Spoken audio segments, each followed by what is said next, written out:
The dawn in Chicago seemed endless. On the 23rd floor of a skyscraper on Michigan Avenue, the silence was broken only by the rhythmic sound of a squeegee gliding across the marble floor. Daniel Alvarez knew every corner of this place.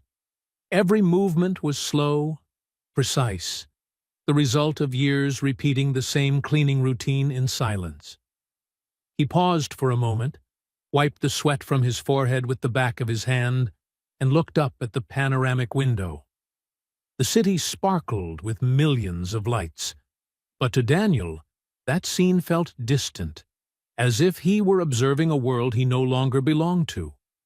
Few knew that years ago he had been a professor of civil engineering at the University of Texas at Austin.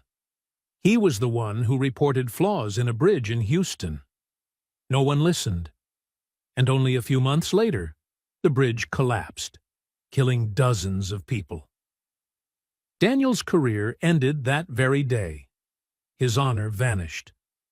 Colleagues turned their backs. The press vilified him. He became the scapegoat for the tragedy. From then on, Daniel hid behind the green uniform of a janitor. But tonight, the echo of high heels down the empty hallway made his heart freeze. At this hour, there should have only been him and the security guard. A female voice rang out, clear and confident. "Excuse me." Daniel raised his head.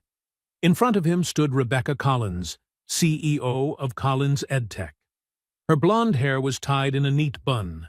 Her navy dress radiated authority, and her green eyes pierced right through him, cold, yet shadowed with fatigue. "Are you the night janitor?" she asked. Daniel gave a slight nod. "Yes." Daniel Alvarez. Rebecca studied him for a moment, then suddenly smiled boldly. "Good. Then listen carefully. I need a date for the party. Come with me?" In that instant, Daniel froze. He didn't know it yet, but that seemingly reckless invitation was about to open the door to an entirely different life. Years ago, before Chicago became his place of exile, Daniel Alvarez once stood at the lectern of the University of Texas at Austin, greeted by thunderous applause from his students. He was one of the youngest professors in the civil engineering department, renowned not only for his deep knowledge, but for the way he inspired. Every lecture Daniel gave was tied to real life. Bridges, buildings, roads, where knowledge became the backbone of society. One summer morning, Daniel led a group of interns to the construction site of a massive bridge on the outskirts of Houston. The project was praised as the city's new symbol, the pride of Texas. He examined every steel beam, every weld. The trained eye of an experienced engineer saw what others overlooked: a few girders strained under the wrong load, the foundation settling more than expected, and hairline cracks across the reinforced concrete.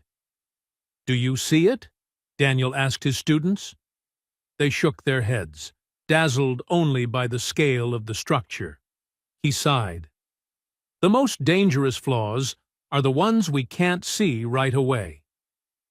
That very afternoon, he filed a report, attaching photographic evidence, and sent it to the project managers and Houston's Department of Transportation. But the reply he received was cold dismissal. "Professor Alvarez, you're exaggerating. The project has passed inspection. There's nothing to worry about. Please focus on your teaching." Daniel refused to give up. He raised concerns in meetings, warned students, even wrote to the press. But instead of being heard, he was branded a troublemaker, someone desperate for attention. And then came the fateful day. One winter afternoon, less than 3 months after the bridge's inauguration, traffic was packed across its span. In a split second, the sound of metal cracking split the air. The entire central section collapsed. Screams tore through the chaos. Cars plunged into the raging river below. Smoke, dust, and blaring horns filled the scene. Dozens of lives were extinguished in a matter of minutes. Daniel stood frozen before the television in his university office. He had warned them. He had seen it coming. But no one had listened. Within hours, the media swarmed with images, reporters demanding answers. Professor Alvarez had raised concerns. Why didn't he stop the tragedy? Instead of recognition, his name was dragged through the mud. Officials blamed him. If there was really a danger, why didn't you stop the project from the start? Contractors lashed out. He just wanted to destroy the reputation of our work. Every accusation cut like a knife. Students whispered, colleagues drifted away. Daniel went from being a hero to the scapegoat. A month later, he was forced to resign. Every door in his career slammed shut. Friends who once called him a colleague avoided his eyes. And in the house once filled with laughter, there was only silence. His wife, worn down by public pressure and uncertainty, quietly left, taking their young son with her. Night after night, Daniel woke from nightmares, haunted by the collapse. Cars falling into the river, screams of families losing loved ones. Unable to bear it any longer, he left Texas for Chicago, a place where no one knew his name. There, he took a night shift janitor job in a skyscraper on Michigan Avenue. The work demanded no reputation, only bowed heads, gloves, sweeping, and silence. Day after day, he turned himself into the invisible man, a shadow in the glowing corridors. He avoided every gaze, never started a conversation, always gone before sunrise. Sometimes, standing by the glass, looking down at Chicago's lights, his chest felt heavy. He wondered, did my life end the day that bridge collapsed? He believed second chances did not exist for those the world had already condemned. He had no idea that this quiet existence was only the calm before the storm. Because soon, someone would walk into his life, pull him out of the shadows of guilt, and force him to face the world again.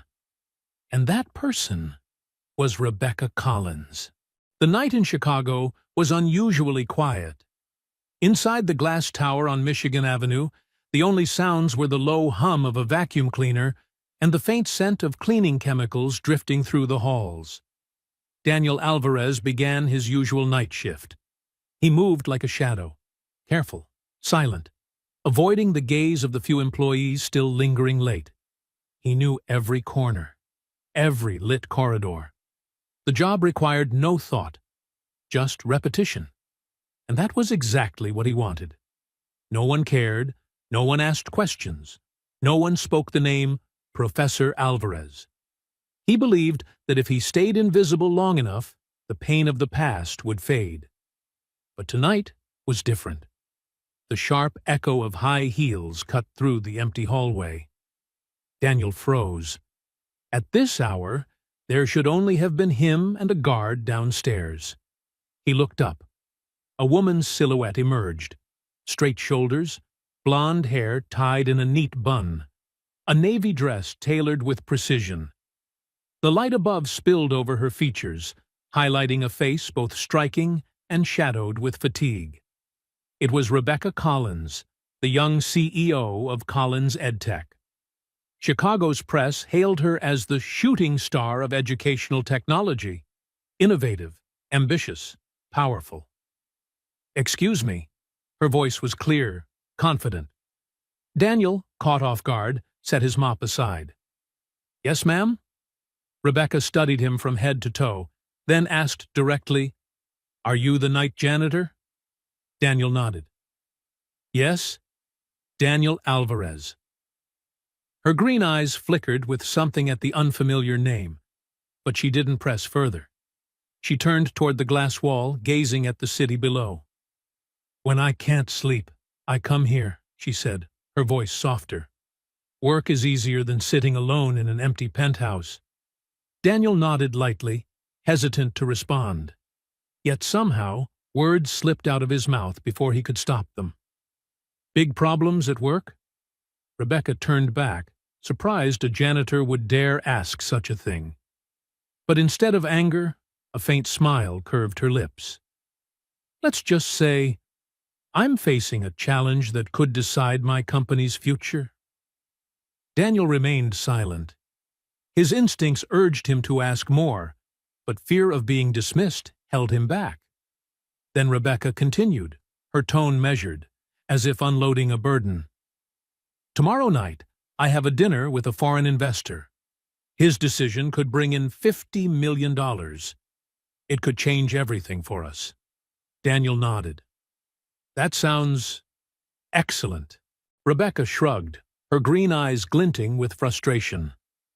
It would be, if he didn't insist I bring someone along. He's old-fashioned, conservative. He believes personal stability means business reliability. Daniel frowned slightly. He understood exactly what she meant. Rebecca turned, locking eyes with him. I don't have anyone who fits. I can't just take anyone. It has to be someone who can hold a conversation, carry themselves well, inspire confidence.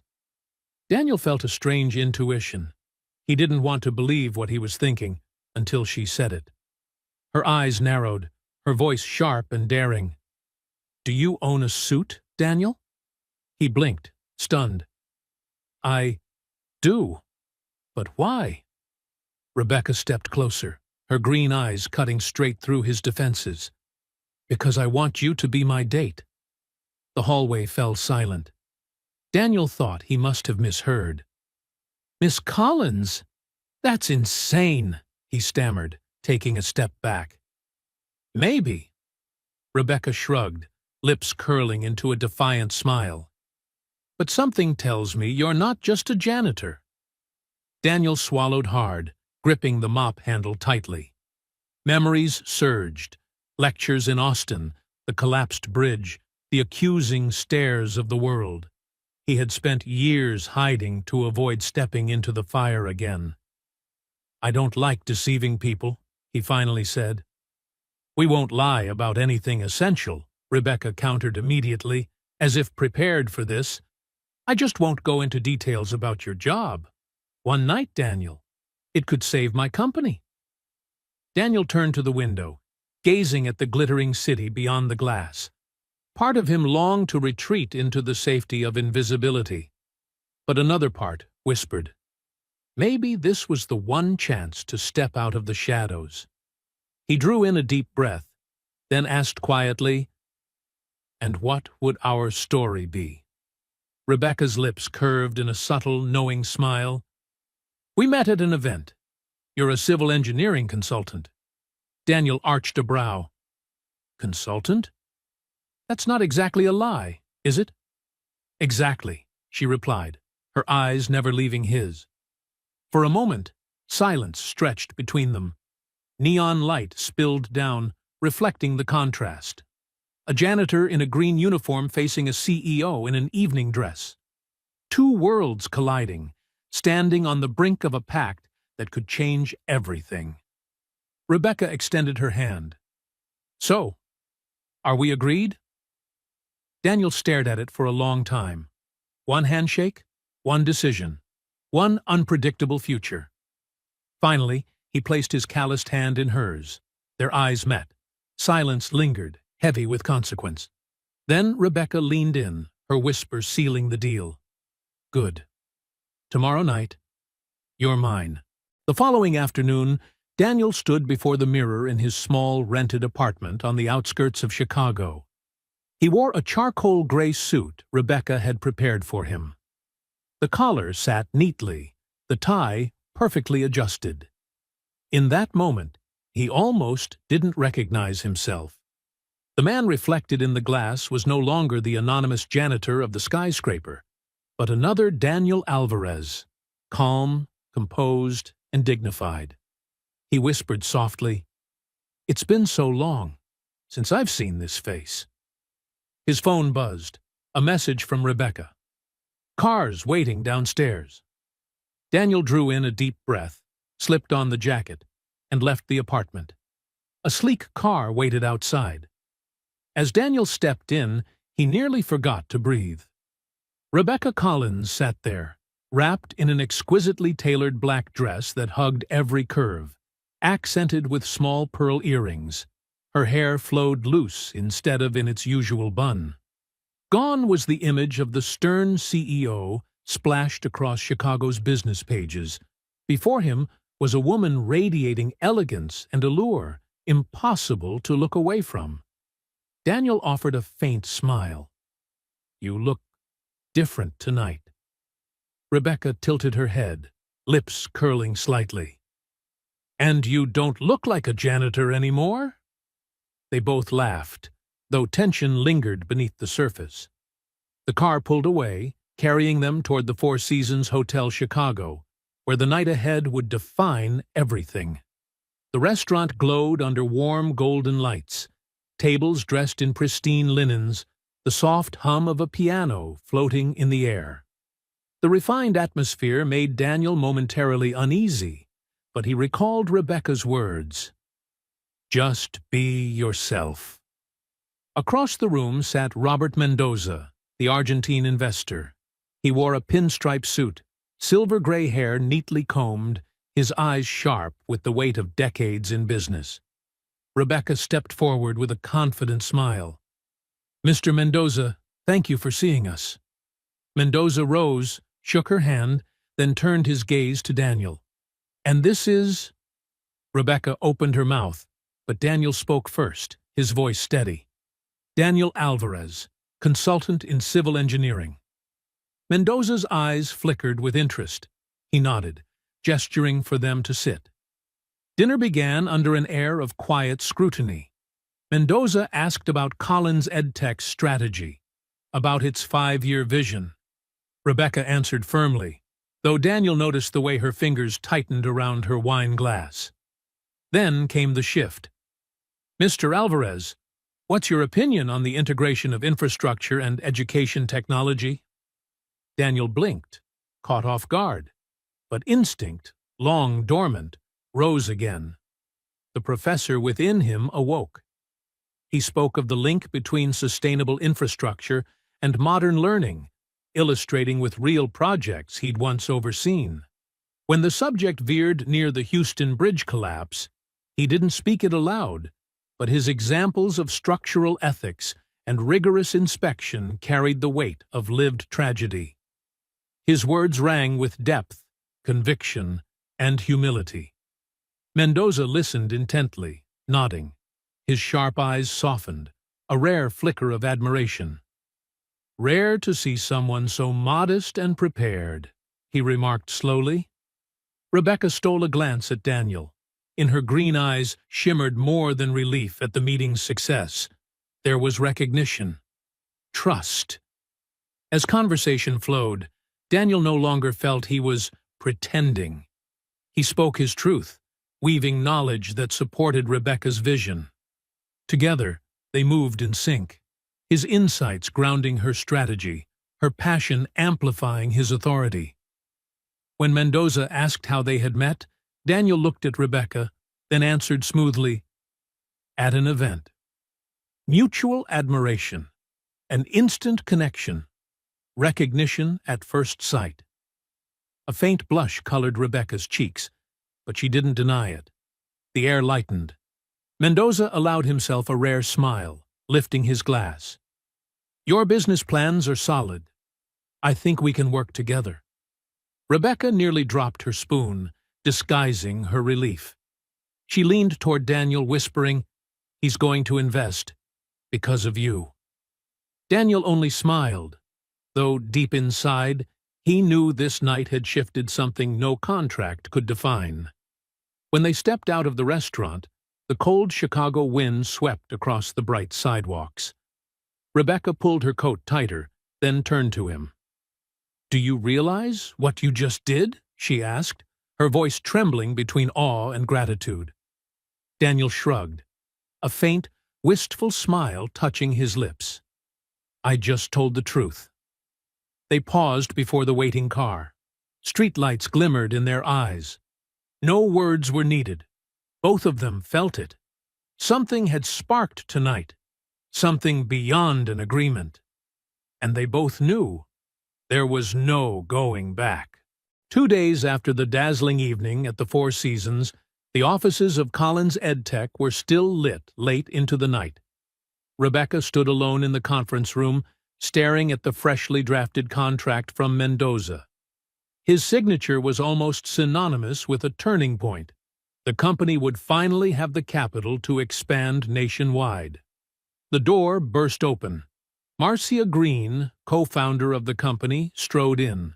Unlike Rebecca, youthful, driven, full of energy, Marcia carried the sharp, cold aura of someone seasoned and calculating. Her smoke-gray suit clung perfectly, her narrowed eyes cutting like blades. "Impressive, Rebecca," Marcia said, setting her handbag down. "Our Argentine billionaire friend really did nod his head, didn't he?" Rebecca gave a restrained nod, trying to keep her voice calm. "Yes, this is a huge step for us." Marcia gave a dry laugh, stepped closer, and dropped a stack of photographs onto the table. Rebecca frowned, her heart sinking as her eyes fell on them. The pictures showed Daniel Alvarez, not in the suit from that glittering night, but in his green janitor uniform, bent over scrubbing floors. Others showed him pushing a trash cart, sweat dripping down his brow. Rebecca froze. "Where did you get these?" Marcia crossed her arms, her gaze triumphant. "Doesn't matter. What matters is, how will Mendoza react when he finds out your so-called consultant is just the janitor from your building?" The room grew heavy with silence. Rebecca's composure faltered. Her usual strength wavered. Marcia stepped closer, her voice low but razor-sharp. "Here's the deal. Either you step down and hand me majority control, or I tell him everything. Imagine the headline, 'Collins EdTech deceives foreign investor.' Do you think he'll still sign that check?" Rebecca clenched her fists, nails digging into her palms. Everything she had built now dangled over the edge of ruin.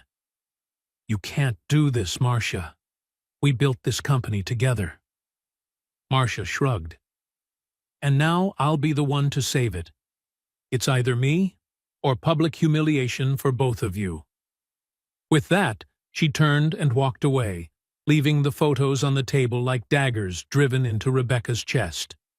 That evening, Daniel found Rebecca sitting silently in her office, her eyes red. He stepped in, quietly shutting the door. "What happened?" She didn't speak, just pushed the photos toward him. Daniel glanced at them once, then calmly set them back down. "She knows," Rebecca whispered. "She'll ruin everything. Daniel, if Mendoza finds out—" He cut her off, voice firm.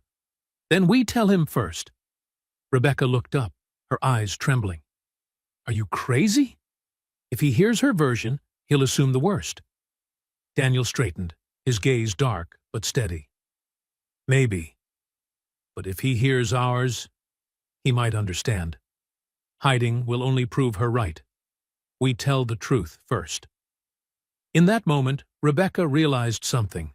The man standing before her was no longer the invisible janitor of the hallways. He was a professor, an engineer, a man of integrity, the very quality she had long been missing. The next morning, they went together to the hotel where Mendoza was staying. Rebecca's steps were heavy with dread, but Daniel walked beside her, calm and resolute. Mendoza received them in a small conference room, leaning back in his chair, his sharp gaze measuring. "This is unexpected. What's so urgent?" Rebecca inhaled deeply, glanced at Daniel, then turned back. "Mr. Mendoza, before you sign anything, I need to be transparent with you." She told him everything, from inviting Daniel under the pressure of needing a companion to how they had never meant to deceive him about Daniel's true capabilities. Daniel, in a modest suit, sat upright, his eyes unwavering. Mendoza was silent for a long while, looking between them. The tension was suffocating. Finally, he asked, "So, you really met just a few days ago?" "Yes," Daniel answered firmly. "But regardless of the relationship, your decision should be based on what the company represents, not on appearances." Mendoza leaned back, thoughtful. "And why did you agree to this arrangement, Mr. Alvarez?" Daniel drew a deep breath. "Because I saw in Rebecca a leader who deserves a chance. And because, despite working as a janitor, I am still an engineer." The words rang out, stronger than any pitch deck could have been. Mendoza studied him for a long moment. Then, a rare smile touched his lips. "You too have courage. That's rare." Rebecca held her breath, her heart pounding as he continued. "The investment stands, but under one condition. I want Daniel as a technical advisor on the educational projects I'll fund." Rebecca gasped, hardly believing her ears. Are you serious?" Mendoza rose, extending his hand. "Completely." Rebecca leapt to her feet, clasping his hand, while Daniel simply bowed his head in gratitude. When the door closed behind them, Rebecca could no longer hold back. She turned and threw her arms around Daniel. "You saved everything? Again?" she whispered, her voice trembling with gratitude. "And something more." Daniel stood still, his hand slowly resting against her back. And in that embrace, they both knew. Something had begun between them, something neither could yet name. A week later, the grand boardroom of Collins EdTech was packed with board members. The air was as taut as a drawn wire. On the massive screen, one familiar image after another appeared. Daniel Alvarez in his green janitor's uniform, sweeping floors, pushing a trash cart, polishing glass walls. At the head of the table sat Marcia Green, legs crossed, eyes gleaming with triumph. She let each photo linger, stabbing at Rebecca and Daniel's credibility with every projection. "Ladies and gentlemen," Marcia began, her voice cold yet theatrical, "this is the man our CEO introduced as a civil engineering consultant. Tell me, does this look like a consultant to you?" A murmur spread among the board, uncertainty in their eyes. Rebecca shot to her feet. "Marcia, this is unnecessary. You know Daniel's background, you know his expertise." Marcia sneered. "All I know is that investors were sold a story. And if that story unravels, our reputation collapses with it. Do you want Mendoza to see these pictures?" The room fell into deadly silence. Daniel drew a steady breath, rose, and walked toward the screen. He faced the board directly. "Yes, that's me," he said, his voice low, each word deliberate. "I clean floors. I take out trash. I polish glass walls. That's my current job." He paused, his gaze unflinching, his voice rising with conviction. "But my current job doesn't erase my qualifications. I am still the engineer who taught at the University of Texas. I am still the man who warned of structural flaws before a bridge collapsed. And I will always be the man who believes integrity matters more than appearances." The boardroom went still. No one dared breathe too loudly.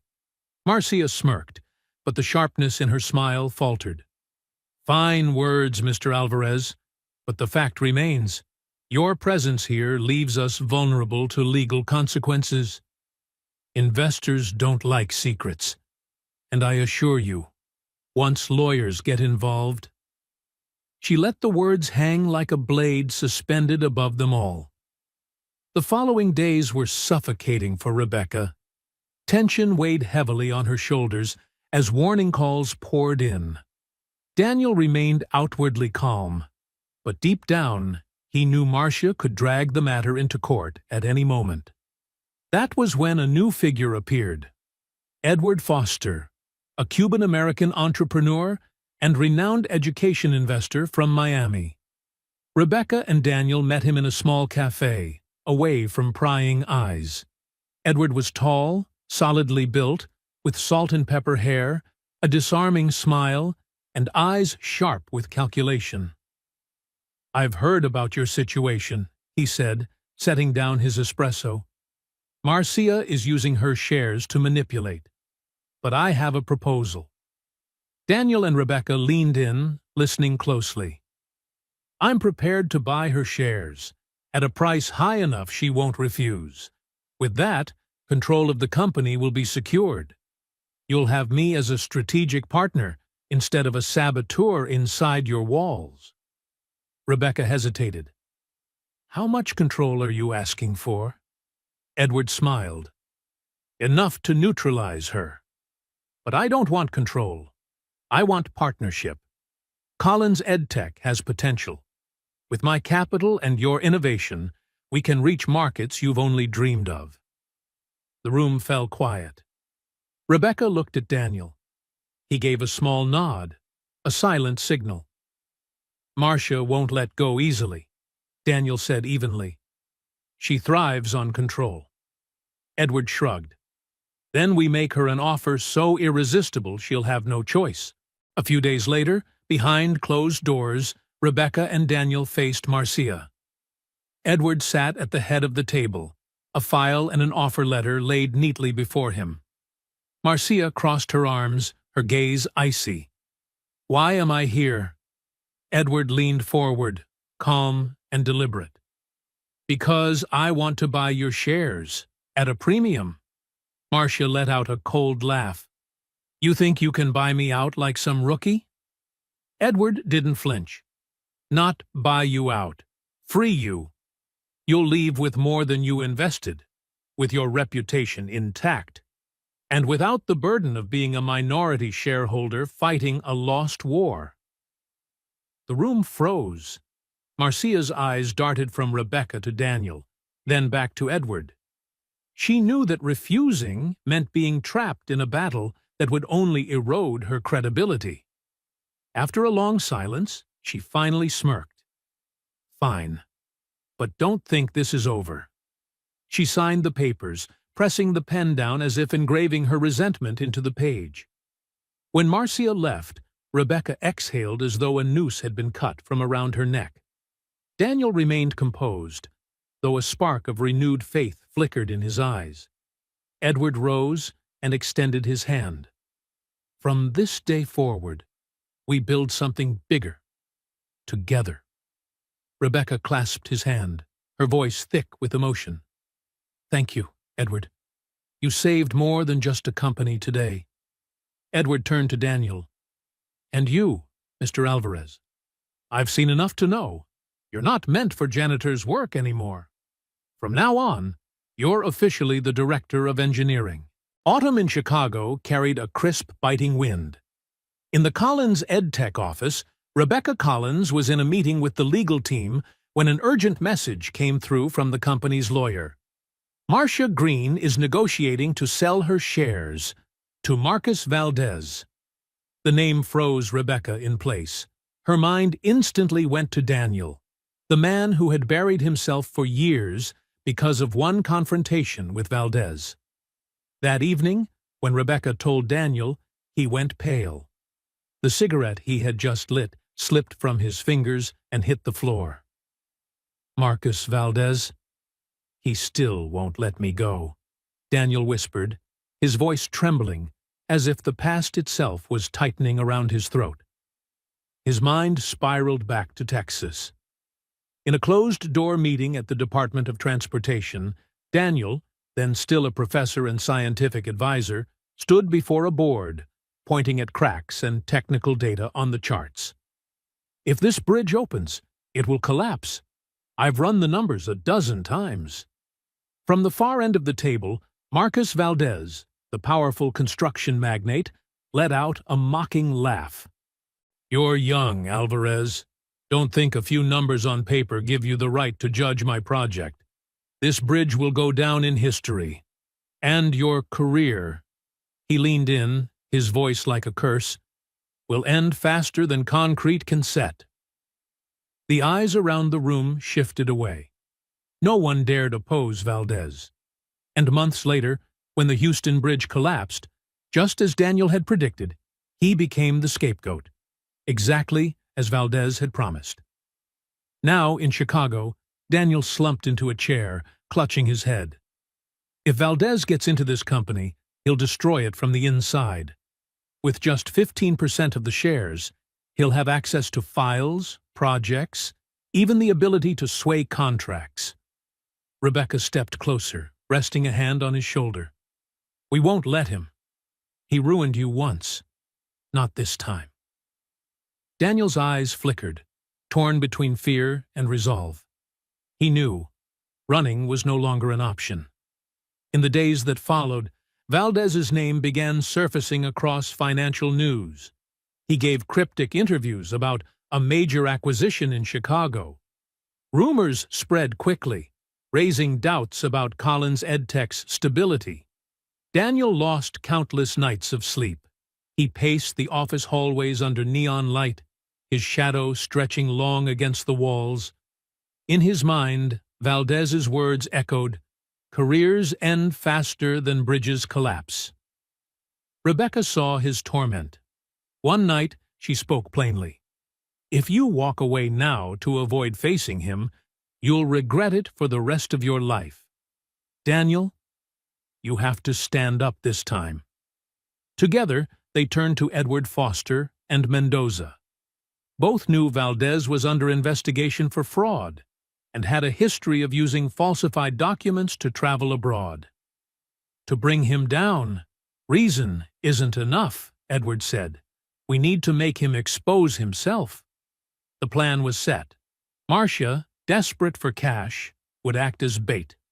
She agreed to stage a meeting with Valdez, promising to sell him internal documents in exchange for a hefty deposit. In the shadows, the FBI would be watching. A deserted cafe on the outskirts of Chicago. Rain drizzled against the windows. Marcia sat waiting, calm on the surface, though unease flickered in her eyes. The door swung open. Marcus Valdez entered with 2 bodyguards. Broad-shouldered, expensive suit, the same arrogant gleam in his eyes. He dropped a thick envelope of cash on the table. "Show me what you've got," he growled, a sinister smile tugging at his lips. Marcia swallowed hard and slid a folder of fake documents across the table. Valdez flipped it open, smirking. "Good. With this, I'll make Collins beg for mercy. And Alvarez," he lifted his head, his voice hissing, "he'll watch everything burn again." In a surveillance van nearby, Daniel watched the feed on a monitor. At the mention of his name, his fists clenched, sweat beading on his brow. The past stabbed into him like knives. Valdez pulled out a pen, signing the false receipt. At that instant, the cafe lights blazed. The door burst open. "FBI! Hands where we can see them!" Agents stormed the room. Valdez's bodyguards barely had time to react before they were slammed to the ground. Valdez roared, thrashing as agents forced him into cuffs. "You set me up! Alvarez, I'll bury you for this!" His face twisted in rage as he was dragged out. In the van, Daniel's heart pounded. As Valdez disappeared from view, he closed his eyes, a single hot tear sliding down his cheek. When it was all over, Daniel and Rebecca stood outside the police precinct. The Chicago night was quiet, the wind biting cold. Rebecca gripped his hand tightly. "It's over." Daniel lifted his gaze to the stars, scattered faintly across the sky. For the first time in years, he felt he could breathe fully. "No," he said slowly. "It's never truly over. But tonight, I closed the darkest chapter." Rebecca looked at him, her eyes brimming with pride. In that moment, she knew Daniel had finally stepped out from the shadows of his past, and from here, there was only forward. After the downfall of Marcus Valdez, Collins EdTech entered a new era. With the backing of Mendoza and Edward Foster, the company expanded across the United States. Schools from New York to Los Angeles began adopting the integrated educational platform that Rebecca and Daniel had worked tirelessly to build. The new headquarters was established in Miami, a city of sunshine and turquoise waves. It was not only a hub of international commerce, but also the beginning of a new chapter in Daniel's life. One morning, Daniel walked into a lecture hall at the University of Miami. Dozens of students waited, eyes shining with expectation. For the first time in nearly a decade, he heard the words again. Professor Alvarez. The sound made his heart tremble. He stood at the front of the class, staring at the blackboard, the chalk in hand, and suddenly remembered his days in Texas, when everything was still untainted by disaster. Daniel began his lecture on professional ethics in engineering. He didn't read from a textbook. Instead, he told his own story. The Houston Bridge, the silence of an entire system, the price paid in human lives. Ethics, he said, is never the easy choice. It may cost you everything, but without it, everything you build is meaningless. The hall was silent. When his lecture ended, the students rose in thunderous applause. To Daniel, those claps were proof that he had truly returned. One evening, Daniel and Rebecca strolled along Miami Beach. The ocean breeze carried the salt of the sea, city lights reflecting across the waves. Rebecca spoke of a new project in South America, her eyes alight like stars. Daniel listened, smiling softly. When they stopped by the sand, he turned to her, his gaze steady. Rebecca, all my life, I've only known how to run from fear. But since meeting you, I've learned how to face it. And now, I don't want to walk with you just in business. He knelt down, opening a small ring box, his voice trembling but resolute. I want to go as your husband. Rebecca froze, tears sparkling in the glow of the city lights. She laughed through her sobs. Daniel, I was going to ask you the same thing. They embraced, their kiss under the moonlight marking the beginning of a new chapter. The wedding was held on a Florida beach, beneath swaying palms. No extravagance, no spectacle, just family, close friends, and colleagues who had weathered storms with them. Rebecca wore a simple white dress, her hair flowing loose. Daniel stood in a navy suit, his eyes brighter than ever. When the pastor asked, "Do you, Daniel Alvarez, take Rebecca Collins?" his voice rang out firm and unwavering. I do. Applause thundered, blending with the sound of waves crashing ashore. A few months later, Rebecca entered the office with a strange glow on her face. Daniel was bent over blueprints when she gently placed his hand on her stomach. He froze. Are you? Rebecca nodded, tears in her eyes. 2 months. Daniel was stunned, then burst into laughter like a child. He lifted her, spinning her around the office. Outside the glass walls, employees cheered and clapped. It was an explosion of joy. The invisible janitor was now about to become a father. As time passed, Collins EdTech became more than a company. It became a symbol of inspiration. One image quickly went viral on social media. Rebecca Collins, the powerful CEO, delivering a keynote at an international education summit, with a newborn in her arms. Speaking on balancing leadership and motherhood, she embodied her own message. The photo was shared millions of times, hailed as a symbol of humanized leadership. At the same time, another photo caught fire.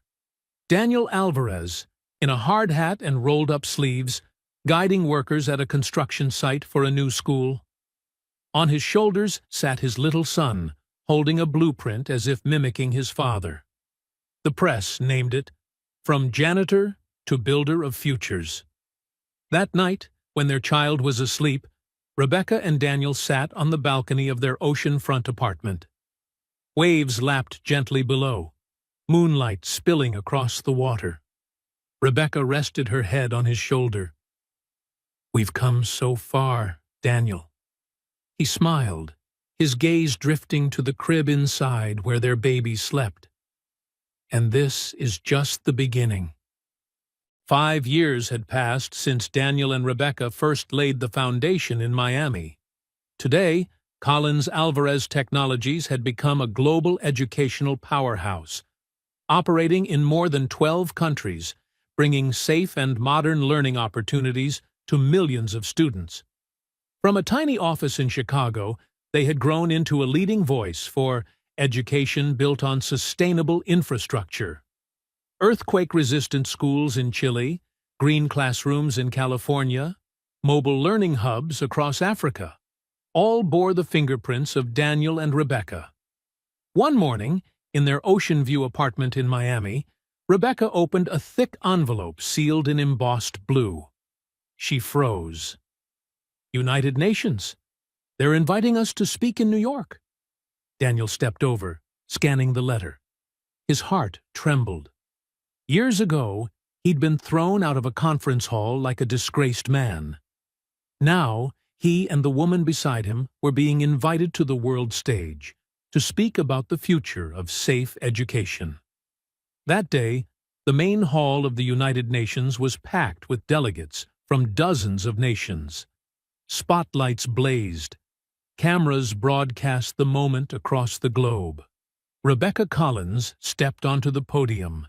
In an elegant white dress, she shone, not just as a CEO, but as a global leader. Her voice rang clear and full of conviction. Education cannot exist if the buildings themselves are unsafe. A child cannot learn math or literature if the ceiling above them might collapse. Technology is not just about screens and software. It must walk hand in hand with sturdy walls, safe bridges, and classrooms parents can trust. The room fell utterly silent. Every word landed like truth carved in stone. Rebecca paused, turned toward Daniel standing beside her, and smiled. "We don't speak from theory. We speak from the consequences we've lived through. And through integrity, we found a new path." Daniel stepped forward, took her hand, and looked out across the hall. His eyes glimmered. His voice was deep, steady. "I'm living proof of that." Thunderous applause erupted. Delegates rose to their feet. In that moment, Daniel knew the shadow of his past had finally closed. That evening, back home in Miami, their son Lucas, now nearly 5, came bursting out of his little study room, paper in hand, covered in colorful numbers and drawings. "Dad! Mom! Look! Teacher said I'm the best in math class today." Rebecca scooped him up, laughing through her smile. Daniel knelt to his son's eye level. "That's amazing, Lucas. And what do you want to be when you grow up?" Lucas tilted his head, thought for a moment, then answered, sweetly but firmly, "I want to be an engineer like you, Dad, and build things that help Mom's schools." Daniel's throat tightened. He pulled his son into his arms, and in that moment he understood. Every loss, every scar, every ghost of the past had led him here, to his son's dream, to a legacy worth carrying forward. Late that night, after Lucas had fallen asleep, Daniel and Rebecca sat on their balcony, glasses of wine catching the moonlight. Waves lapped below. The wind whispered through the palms like a soft lullaby. Rebecca leaned on his shoulder, whispering, "Do you ever think, if I hadn't said that one line to you back then, would we be here now?" Daniel smiled, remembering that cold hallway in Chicago, when the young CEO looked him straight in the eye and said, "I need a date for the party. Come with me?" He answered softly, "If I'd said no that night, you'd probably still succeed. But you wouldn't have me, and I'd still be a ghost in some hallway." Rebecca squeezed his hand. "But you said yes." Daniel turned, kissed her forehead. "And that one, yes, changed everything. At its core, it all began with a simple phrase: "I need a date for the party." And Daniel Alvarez, without knowing it, had said yes not to a dinner, but to an entire life. And that was the unbelievable journey of Daniel Alvarez and Rebecca Collins, from an invisible janitor to global icons of education and integrity. If this story touched your heart, leave a comment below. What lesson did you take from Daniel and Rebecca's journey? Hit like to support the channel, subscribe to True Tale Time so you won't miss the next incredible story, and share this video with someone who might need a spark of inspiration. Because sometimes, just one nod, just one word, yes, can change an entire life. See you in the next episode of True Tale Time.